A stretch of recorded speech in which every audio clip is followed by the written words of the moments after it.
Hey, what's up everyone? It's Scott the Frozen Gamer. 2023 has come to an end and it's brought us 2024, which has also brought us snow in Minneapolis. Yes, we have snow here finally, which I'm saying finally like I'm super excited, and I kind of am right now, but by March, April, if it's still here, I'm not going to be too excited.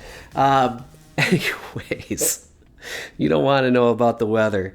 You want to know why I'm here talking about games today, and I'm doing the top 100 most owned games according to BGG for 2023, and only 2023 games. Now these games are going to change over time. Lots of them are on the list now that will drop out. I'm guessing there'll be 20 or so new ones by the end of the year, maybe even more, because lots of these games came out towards the end of the year at Essen or later, and they haven't had enough time to get all their copies in yet, or their Kickstarters are like still waiting to deliver or something like that. So they might not have all their markdown owns on BGG yet, but they will later in the year. So I will redo this list later this year, and then at the end of this year as well, at the end of 2024 as well. So to see just kind of how things moved, I'm going to talk a little bit about their stats, a little bit about the games. I haven't played most of these games, so I'm going off of what BGG says and a little bit I've done on my research for this. So let's get started. So number 100 is Fliptown by Stephen Aramini and published by Right Stuff Games. This came in as the 100th most owned game of the year for 2023, with 1,472 people owning it. It's ranked out of all the games that came out in 2023, according to BGG. It ranked as the 102nd best ranking so far at 3,641, and it has a 7.88 rating, which out of all these 100 games puts it at 42nd, so it's quite a good rating actually. And what is Fliptown? So Fliptown is a roll and write game that takes place in the Wild West. Its little blurb about it says flip poker cards to determine how you explore a Wild West town. And this game actually seems really cool, I think. So it's got multiple boards, kind of like the clever games do, like little mini games that you have to play. And every turn you turn over 3 poker cards. One of them you set aside to make a poker hand. The other 2 you use, one for their suit and one for the number. And that tells you which game you're playing and what you're doing on that game.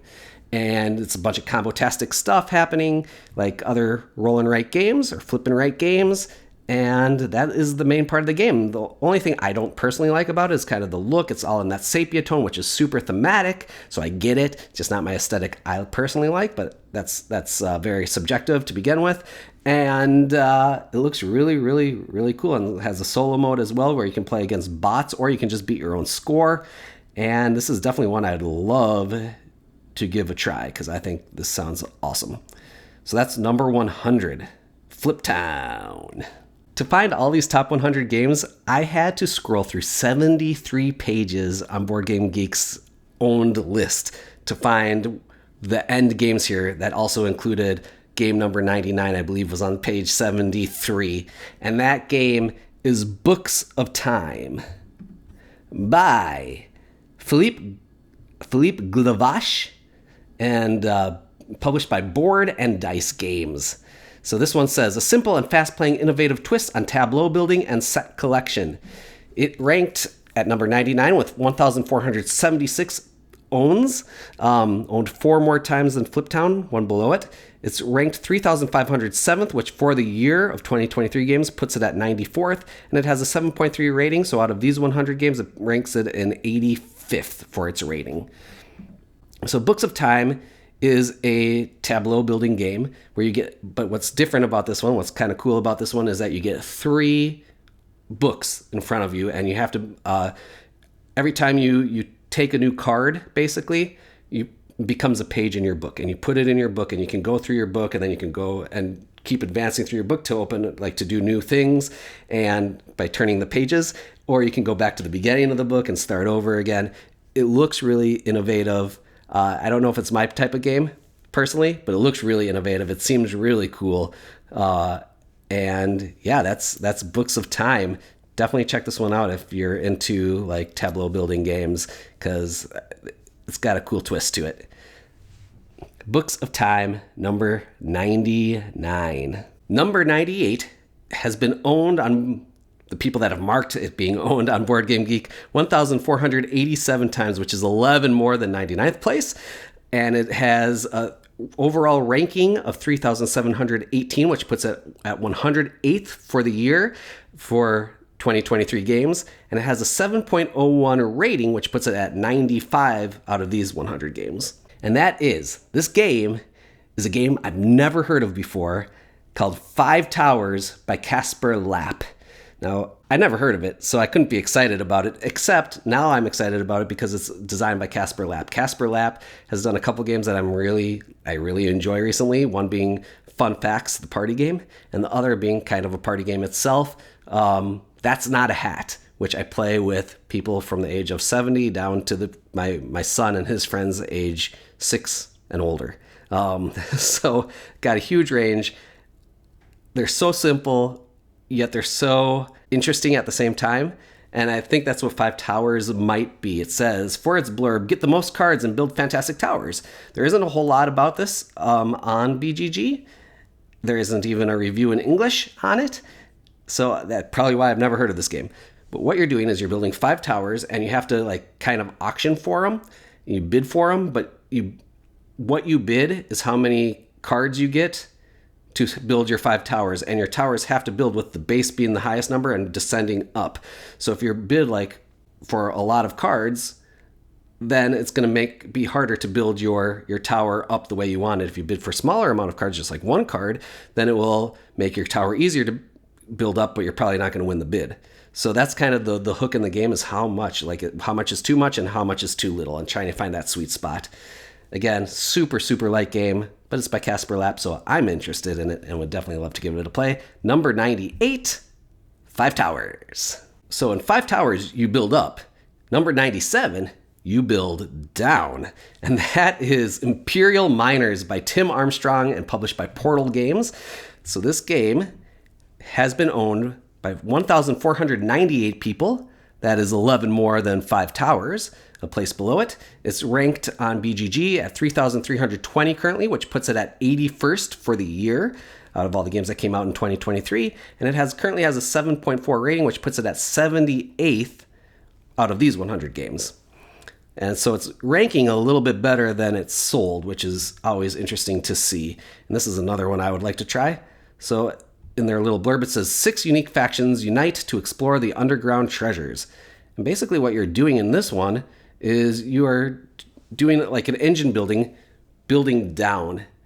And once you build down, you take cards and you build your way down as you're mining down in the earth. But once you build down, then you activate your cards building back up, and they're kind of make a tableau that's kind of V-shaped, kind of like Seven Wonders Duel is.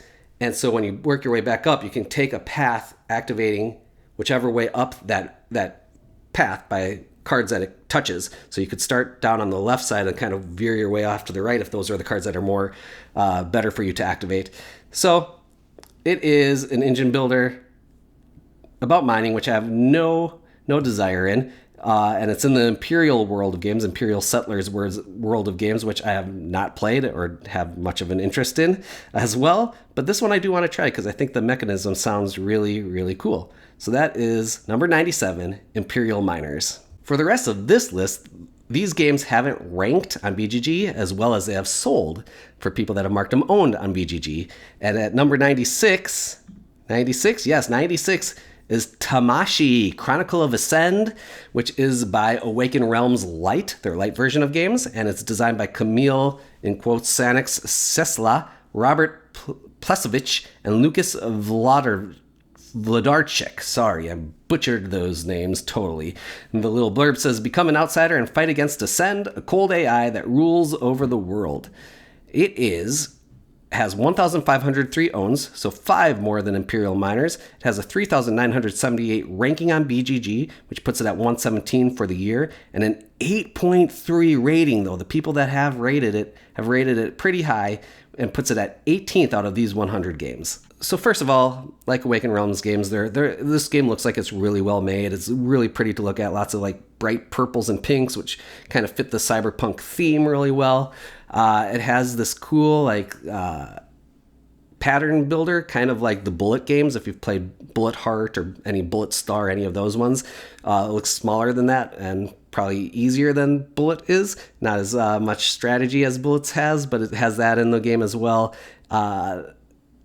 You're working on kind of two fronts. You're working on the current time, the current world, and then you're working on this like virtual futuristic world as well at the same time. So that's all I know about the game. It's really not my thing, but it looks beautiful, and it's the people that have played it and have marked down that they've played it have rated it very well on BGG. So definitely another one that you should check out. Tamashii Chronicles of Ascend in 96th place. In 95th place, for the most owned games of the year, we got a legacy game, Sagrada Artisans by Adrian Adamescu and Daryl Andrews, published by Floodgate Games, and they have Matago listed as well on BGG. So, Sagrada Artisans is you're basically playing Sagrada. I don't think they changed much in the overall rules of the game, at least to start. And you're playing Sagrada over a campaign and marking up things and rating on your boards and doing all sorts of stuff. And you take your family. The story is that you've got a family and you're going through generations of your family, like building these stained glass windows. I like Sagrada. This is one that I definitely like to give a try, at least, at some point. I'm not huge on legacy games. That's my problem, is because I don't have a group that likes to play the same game over and over again. So that's my problem with legacy games. Excuse me. So I don't know if I will ever get Sagrada Artisans a try, but I like the idea of it. I've heard the story in it is probably the weakest point of the game, is that it doesn't have the greatest story, but sometimes you don't need story. Sometimes the game itself can make the game good. That's Sagrada Artisans. In at 95th, its stats are 1,517 owns, 14 more than Tamashii below it. It's ranked 4,616 currently on BGG, which puts it at 149th for the year of 2023 games. And it has an 8.0 rating, which puts it at 32nd for the year out of these 100 games. Number 94 has been on my personal wish list for some time, and that is Arboria. I believe that's how it's pronounced. And it's made by Danny Garcia and published by Alley Cat Games. Its stats for the year, why it came in at number 94, it has 1,559 owns, which is 42 more than Sagrada below it. It has 3,007. It's got a ranking of 3,722 on Board Game Geek, which puts it at 109th. It has a 7.62 rating, which puts it at 61st amongst all these games that I'll be discussing. And Arboria. I don't know how to pronounce the game. Its blurb says it play as woodland spirits in the shared resource and worker placement Euro game. So you're putting your guys out on these worker placement spots, and then these tracks kind of move inward as you go. And the further you leave your guys on the track and go forward, the more powerful it gets. Then you can jump off the tracks and go down these like little spindly tracks as well. And the game is beautiful in a kind of garish, over the top way. It's very, very busy, the board. It kind of reminds me of Bitoku's board, in that it's really pretty but really busy. It looks like a ton is going on, probably more so than actually is going on in the actual game. But it looks really pretty. The mechanisms in the game are pretty cool looking, and I know that Tom Vassell on the Dice Tower has given this like a rave review. I've wanted this game since I first saw it because I like the cover of the box, and that's all I kind of knew about it. And number 94, Arboria. Arboria.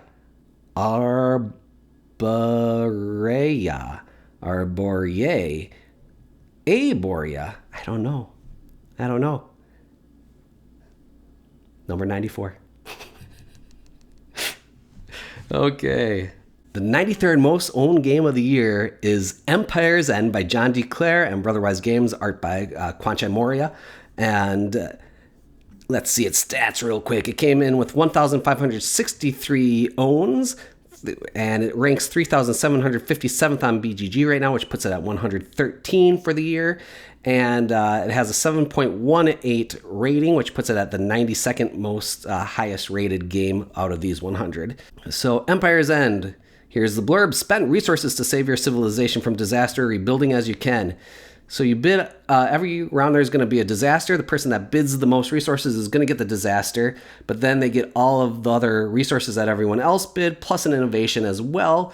And it plays very much like No Thanks, and that kind of a game it's based off of. And that is Empire's End. I think that kind of explains the game pretty well, and not one that I am totally interested in myself. But to each their own. I'm sure many, many people love this game.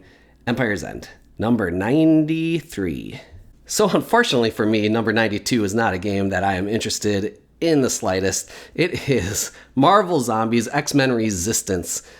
First of all, if I'm going to play zombie games, there's other ones I'd rather play. Dead of Winter, Hit Zero, and I'm getting the Plum Island Horror coming up soon.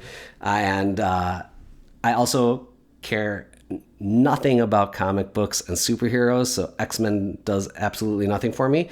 The weird thing about this game, though, did I say who it's by? It's by Fabio Curry, Michael Chanel. Simon Games is publishing it. The weird thing about this game is it's kind of an expansion to Marvel Zombies. So I don't understand why it has a rating. Every game that I've put on this list had to have a rating. I'm not doing expansions in the list, but this is kind of an expansion. It might be like a standalone expansion, but it's like you still have to have the Marvel Zombies base box to play this. So it's kind of weird that it's even got a ranking to make it on my list, but that's what BGG has it as. So let me get to those rankings. I don't have a lot to say about this one. It has got 1,566 owns, 3 more than Empire's End above it. It's ranked number 92 overall for the year for owns. And it's ranked on BGG as 5,398th overall ranking on BGG, which puts it at 185th for games out of 2023. But these people that are playing Marvel Zombies X-Men Resistance is really, really liking it because it has an 8.54 rating, which puts it at number 12 out of all these 100 games.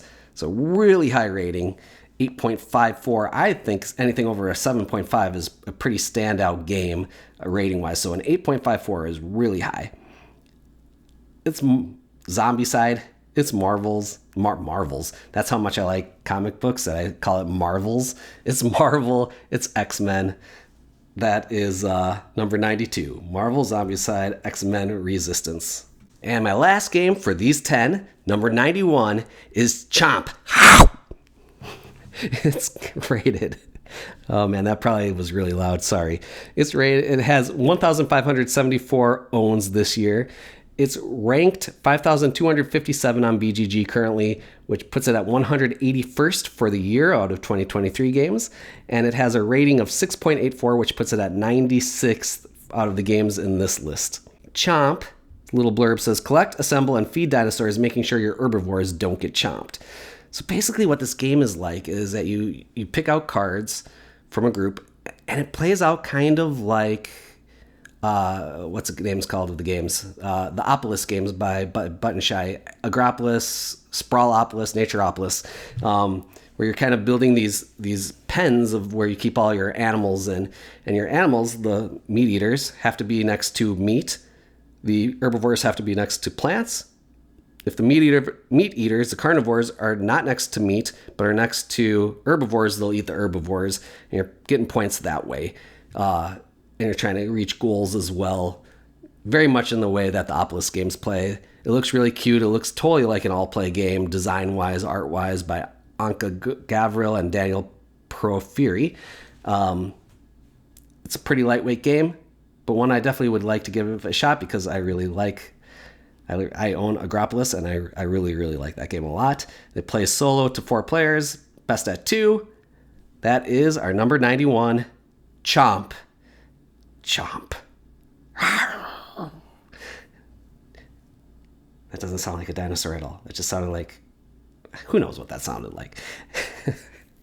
And so next time I'll do numbers 90 through 81. Number 90 only has 4 more owns than Chomp does. It's pretty close. You won't even believe how many owns the top games of the year have. It's crazy, crazy, crazy town.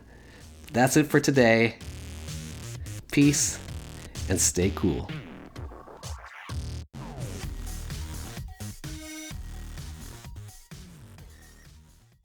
Thank you.